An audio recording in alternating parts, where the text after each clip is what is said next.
আসসালামু আলাইকুম। অবিরাম বাংলার সংবাদে সবাইকে স্বাগত জানাচ্ছি। আমি নাইম ফাথম মুবিন। শুরুতেই বিআরবি কেবলস সংবাদ শিরোনাম। জানিয়ে দেব সর্বশেষ আপডেট বাংলা সংবাদ। শুরুতেই জানাবো, দেশে ফ্যাসিবাদের জনক শেখ মুজিবুর রহমান বলে মন্তব্য করলেন মির্জা ফখরুল। এদিকে আওয়ামী লীগের কেন্দ্রীয় কার্যালয় এখন গণশৌচাগার, থাকছে বিস্তারিত প্রতিবেদন। আরও থাকছে খালেদা জিয়ার বাড়ি উচ্ছেদ ভাঙচুর ও দুর্ব্যবহারের গোপন ভিডিও, হাসিনার আক্রোশের স্বীকারোক্তি। প্রিয় দর্শক, পুরো রিপোর্টটি উপস্থাপন করছি, ভিডিওটি না টেনে দেখতে থাকুন। এবং সর্বশেষ জানাবো, ভারতের সঙ্গে সুসম্পর্ক বজায় রাখতে চাই বললেন জামায়াত আমির। এতক্ষণ শুনছিলেন সংবাদ শিরোনাম, এখন থাকছে বিস্তারিত।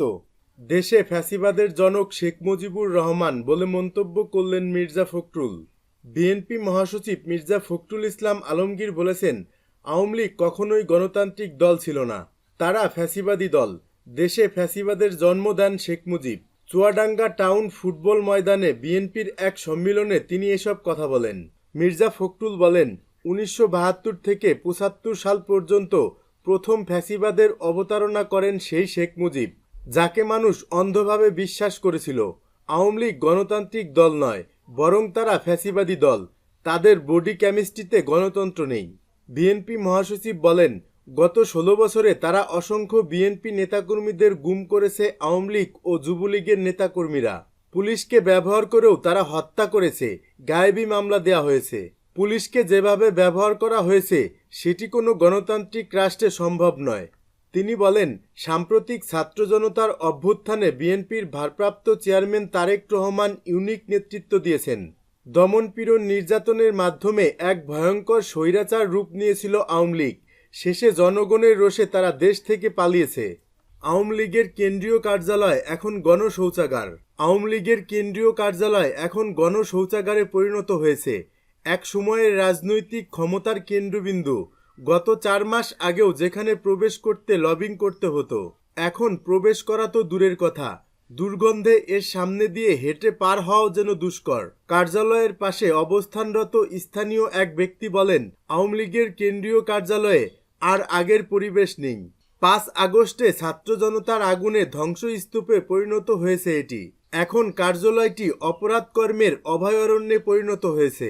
গুলিস্তানে 10 তলা বিশিষ্ট কেন্দ্রীয় কার্যালয়ের বাইরে থেকেই ধ্বংসযজ্ঞের ছাপ চোখে পড়ে। সুসজ্জিত ভবনের সকল মালামাল লুট করা হয়েছে। পুরা দেয়ালগুলো ছাড়া কোনো কিছুই অবশিষ্ট নেই। স্টিলের তৈরি নাম ফলকগুলোও খুলে নিয়ে গেছে। লুটপাটের পরে পুড়িয়ে দেওয়া হয়েছে পূর্ব পাশের ভবনটিও। পুরা ভবনটির ভেতর থেকে বিভিন্ন ধরনের মালপত্র খুলে নেওয়া হয়েছে। নিচতলায় এখনো আগুনে পুরা ছাই, ভাঙা কাঁচ, পুরা কাঠ ও স্যাঁতসেঁতে পরিবেশ। দ্বিতীয় তলার ফ্লোরে পানির সাথে মিশে আছে পুরা কাগজপত্র ও বিভিন্ন আসবাবপত্রের অংশ। আগুনে পুড়ে যাওয়া কাগজপত্র সহ ভাঙা কাঁচ এখনও বিক্ষিপ্তভাবে ছড়িয়ে ছিটিয়ে রয়েছে। বিভিন্ন ধরনের মাদকের বোতল দেখা গেছে প্রতিটি তলায়। জানা গেছে 5 আগস্টের পর থেকে আওয়ামী লীগের কেন্দ্রীয় কার্যালয়টি অরক্ষিত। দলের কোনো নেতাকর্মী আর কার্যালয়ে আসেন না। ফলে মাদকসেবী সহ ছিন্নমূলের অনেকেই সেখানে অবাধ প্রবেশ করেন। কার্যালয়টির নিচতলা পরিণত হয়েছে গণশৌচাগারে।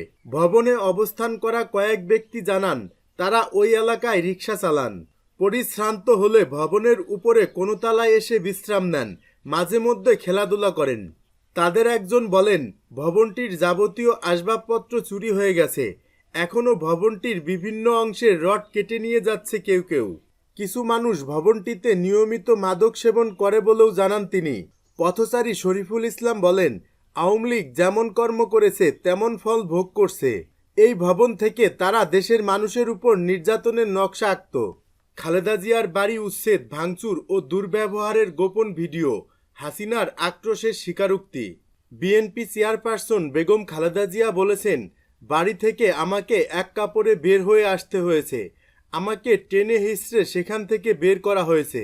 খালেদা জিয়ার বাড়ি উচ্ছেদ, ভাঙচুর ও দুর্ব্যবহারের গোপন ভিডিও প্রকাশ করেছে বাংলাভিশন।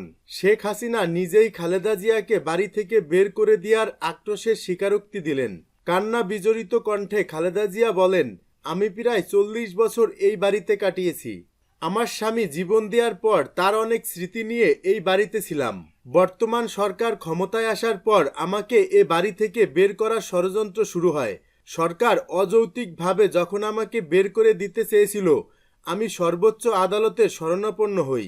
কিন্তু তার আগেই সরকার আমাকে বাড়ি থেকে টেনে হিঁচড়ে বের করে আনলো।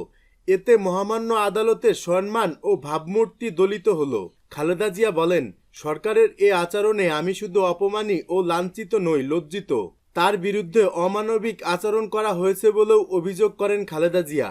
তিনি বলেন, সারাদিন আমাকে কিছু খেতে পর্যন্ত দেয়া হয়নি, অথচ তারা মিথ্যা কথা বলছে। আমি নাকি আমার বাড়ি ছেড়ে দিয়ে চলে এসেছি, সব মিথ্যা বানোয়াট।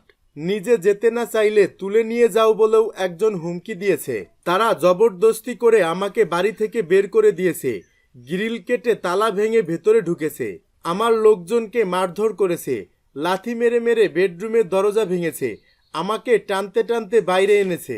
তিনি বলেন, আমি বিরোধী দলের নেত্রী, 3 দফায় প্রধানমন্ত্রী ছিলাম, সাবেক সেনাপ্রধানের স্ত্রী, সাবেক রাষ্ট্রপ্রধানের স্ত্রী হিসেবেও সামান্য মর্যাদাটুকু আমাকে দেয়া হয়নি। এতেই আমরা বুঝতে পেরেছি এই সরকার সাধারণ মানুষের সঙ্গে কেমন আচরণ করবে।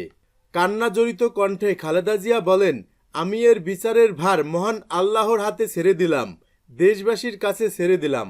এ পর্যায়ে কান্নায় ভেঙে পড়েন খালেদা জিয়া।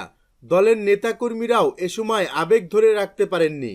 খালেদা জিয়া বলেন, আমার ঘরের দরজা ভেঙে তারা ঢুকেছে, ঘর তছনছ করেছে, মালামালের কোনো তালিকাও তারা আমাকে দেয়নি। সরকারের এ আচরণ নজিরবিহীন। তিনি বলেন, আমার স্মৃতিময় বাড়িটির সাথে আমার সব সম্পর্ক জোর করে ছিন্ন করা হলো। এ কথা বলে আরও কান্নায় ভেঙে পড়েন খালেদা জিয়া। কান্নার রোল ওঠে নেতাকর্মীদের মাঝেও। এরই মধ্যে খালেদা জিয়া দ্রুত তার গুলশানের কার্যালয় থেকে বের হয়ে যান। ভারতের সঙ্গে সুসম্পর্ক বজায় রাখতে চাই বলে মন্তব্য করলেন জামায়াত আমির। জামায়াত ইসলামীর ভারত বিরোধিতা ধারণা ভিত্তিহীন, উদ্দেশ্য প্রণোদিতভাবে আমাদের নিশানা করে এই মতবাদ ছড়ানো হয়েছে, যাতে জামায়াতের রাজনীতির মিথ্যা ব্যাখ্যা ও বিভ্রান্তি তৈরি হয়।